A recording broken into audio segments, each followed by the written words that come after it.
Welcome my friends, आप सभी का स्वागत है मेरे यूट्यूब चैनल पर जो कि डॉक्टर देव पेट हॉस्पिटल के नाम से है। मैं डॉक्टर देव। अगर आपने अभी तक मेरे चैनल को सब्सक्राइब नहीं किया है तो प्लीज़ सब्सक्राइब करिए और आप साथ में बेल आइकॉन को हिट जरूर करें, जिससे आपको मेरे द्वारा दी गई जानकारी समय पर मिलती रहेगी और इसके नोटिफिकेशन आएंगे जिसको आप क्लिक करके सारी डिटेल्स प्राप्त कर सकते हैं। तो चलते हैं, शुरू करते हैं आज की वीडियो पर, जो कि कैनाइन पार्वो वायरस के बारे में है। कैनाइन पार्वो वायरस एक बहुत ही गंभीर बीमारी है हमारे पपीज में, जो कि एक जानलेवा होती है। क्योंकि ये initial less than 6 month puppies में मेजरली होती है, तो इसका इम्यूनाइजेशन इतना स्ट्रांग नहीं होता है। और कई बार हम क्या करें, इसका इम्यूनाइजेशन करते नहीं है और इम्यूनिटी भी नहीं होती इनकी। तो फर्स्ट थिंग्स क्या है, कैसे पता करें हमारे बच्चे को कैनाइन पार्वो वायरस है या नहीं है।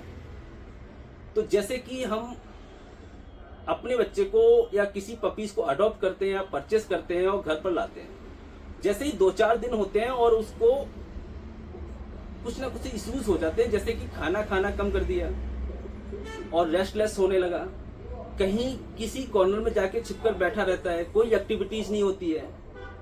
तो इन सारे सिम्टम्स को क्या कर सकते हैं, जैसे लूज मोशन होना, वॉमिटिंग होना, कई बार डाइजेशन इश्यूज हो जाते हैं, तो उसमें सारी प्रॉब्लम्स होती हैं। जैसे कि हम इनलिस्ट करें, वॉमिटिंग होती है, लूज मोशन होता है और इन दोनों में कई बार ब्लीडिंग आती है। लूज मोशन वाटरी हो सकता है, ब्लडी हो सकता है, बैड स्मेल भी हो सकती है, खाना नहीं खाना, पानी नहीं पीना, सेपरेशन एंजाइटी को फील करना, कहीं कॉर्नर में जाके छिपकर बैठ जाना। तो ये सारे सिम्टम्स अगर आपके पेट्स को हो रहे हैं या आपके पपी को हो रहे हैं, तो आप किसी भी अथॉराइज्ड वेटरनरी डॉक्टर के पास जाएं और वहां पर कंसल्ट कराएं और प्रॉपर डायग्नोस करने के बाद उसको ट्रीटमेंट के लिए अलाउ करें। जैसे कि आप अपने बेट्स के पास जाएंगे, तब क्या होगा, आपका बेट आपसे आपके पपी के बारे में कुछ डिटेल कलेक्ट करेगा। जो वो डिटेल्स हो सकती है कि आपने बच्चे को कब परचेस किया या कब अडॉप्ट किया, इसका एज क्या है, ये खाना कब से नहीं खा रहा है, पानी कब बंद कर दिया इसने, वॉमिटिंग हो रही है तो कितनी बार हो रही है पर डे में, लूज मोशन हो रहे हैं तो वाटरी हो रहे हैं, ब्लडी हो रहे हैं, ये रेस्टलेसनेस कब से हुआ है, इसने खाना कंप्लीटली ऑफ कर दिया कि थोड़ा कई बार खा लेता है और एजिड वॉमिट में निकाल देता है। ये डिटेल कलेक्ट करने के बाद आपका बेट को लगेगा तो वो कोई टेक्नोलॉजी का सपोर्ट लेगा, जैसे कि कैनाइन पार्वो वायरस का टेस्ट करने के लिए एडवाइस करेगा, जो कि कॉमनली इस विंटर सिचुएशन में या विंटर टाइम में ये इन्फेक्शन कॉमनली कंटेजियस होता है एक दूसरे पेट से। और अगर उसने कैनाइन पार्वो वायरस का टेस्ट किया और वो नेगेटिव आया या पॉजिटिव आया, जैसे कि हर बच्चे को ये सिम्टम्स होते हैं, तो जरूरी नहीं है कि पार्वो वायरल का इन्फेक्शन ही हो।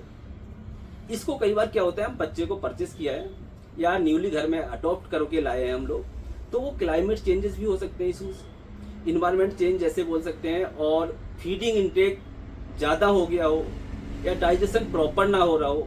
कई बार पेट्स, छोटा पपी है जो हमारा, वो सेपरेशन एंजाइटी को भी फील करता है, उससे खाना खाना भी कम करता है। तो कॉमनली ये सारे वॉमिटिंग, लूज मोशन इश्यूज हो रहे हैं आपके बच्चे को, तो इसको गैस्ट्रिक एंटाइटिस भी हो सकता है।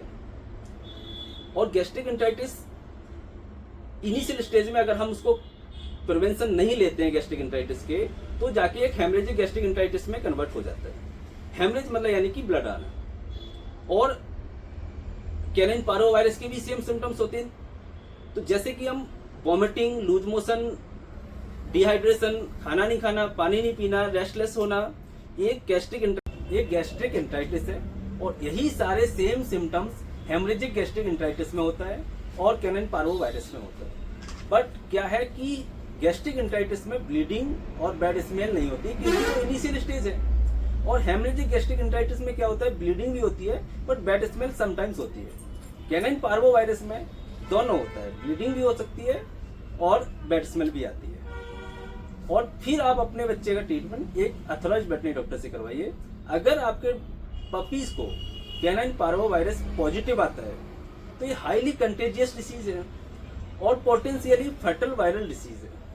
ये कैनाइन पार्वो वायरस क्या करता है बॉडी के अंदर, ये गैस्ट्रिक एंटाइटिस होता है जो, ये कैनाइन पार्वो वायरस में जब कन्वर्ट होता है या वायरल डिसीज हो जाती है, तो ये गैस्ट्रिक इंटेस्टाइनल ट्रैक्ट पर अटैक करता है और साथ में वाइट ब्लड सेल्स पर अटैक करता है, जैसे कि हम जिसे WBC बोलते हैं। और हम उसका अपने बच्चे का जब ट्रीटमेंट कराते हैं तो सबसे पहले इंट्रावेनस फ्लूइड थेरेपी स्टार्ट करते हैं, क्योंकि हमारा बच्चा ऑलरेडी डिहाइड्रेटेड है, उसको हमें हाइड्रेट करना है।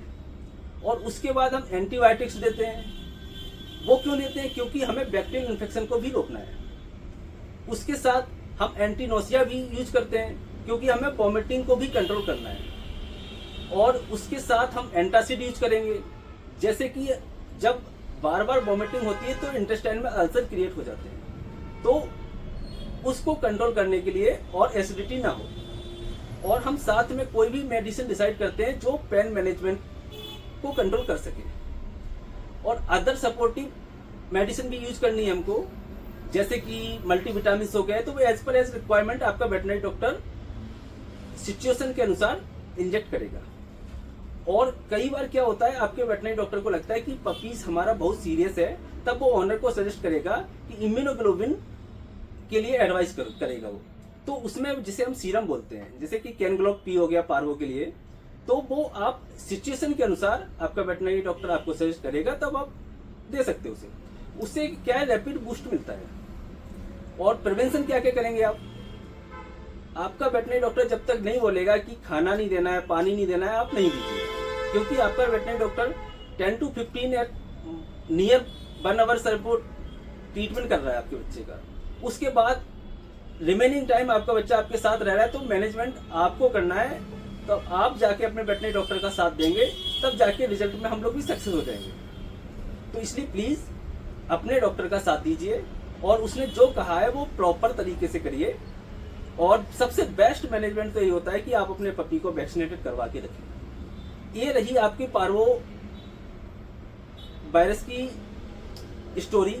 बट क्या है कि ये वायरल बहुत ही डेंजर होता है, सो प्लीज ये इन्फेक्शन होने से पहले आप वैक्सीनेटेड करवा के रखें और जाकर अपने वेटनरी डॉक्टर से कंसल्ट करें। और अजमेर में है तो आप डॉक्टर देव पेट हॉस्पिटल पर आ सकते हैं, जो कि वैशाली नगर में अपोजिट मोची शोरूम के सामने है। Thank you, bye bye.